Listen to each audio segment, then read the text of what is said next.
شورای سیاسی حزب دموکرات تاجیکستان در یک مراجعتنامه از رئیس مجلس ملی و شهردار دوشنبه رستم امامعلی خواسته است آن کارمندان مقامات انتظامی نویه شامنصور را که در بازداشت و لطوکوب بلاگر و ژورنالیست شناخته دلیر امامعلی دست دارند آشکار کرده آنها را به جوابگری بکشانند. دموکرات‌های تاجیک در مراجعتنامه خود که شام 6 ایون سال 2022 در صحیفه رئیس حزب دموکرات تاجیکستان سید جعفر عثمانزاده در فیسبوک نشر شده است نوشتند بدرفتاری نسبت به دلیر امامعلی از طرف گروه نمایان کارمندان مقامات انتظامی نویه شامنصور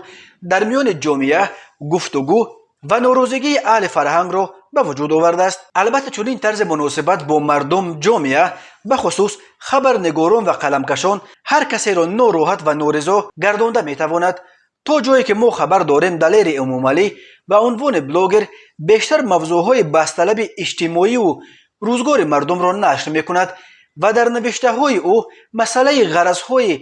ناآرام کردن جامعه و یا تحقیر و ندامت حکومت دیده نمیشود. خبرنگار همچون نماینده قشر بیدار جامعه رسالت خبررسانی خود را با مقصد اصلاح کمبودی‌ها پیشنهاد کرده است که چنین عمله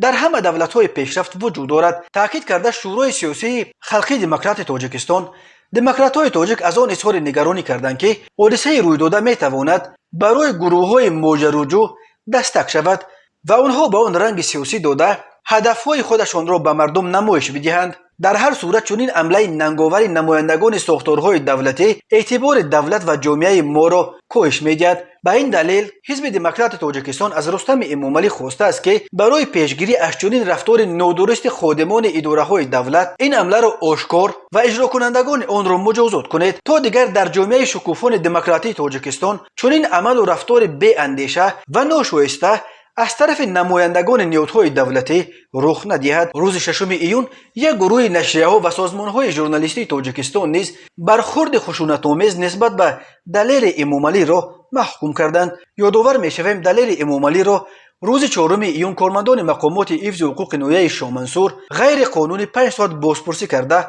لطوکوب کردند. بنا به نقل دلیر امامعلی هنگام زدن ساعت دست یکی از لطوکوبگران می‌شکند و او حتی به شکستن ساعت دستش هم خبرنگار را گناهکار میکند و تهدید میکند که او را به نشان دادن مقاومت به کارمندان مقامات عیبدار خواهد کرد. دلیر امامعلی اقرار کرد که در جریان بازپرسی او را وادار کردند که 2 ویدیو درباره چپه کردن خانه‌های ساکنان در محله پنجشیر نویه شامنصور را از کانالش پاک کند.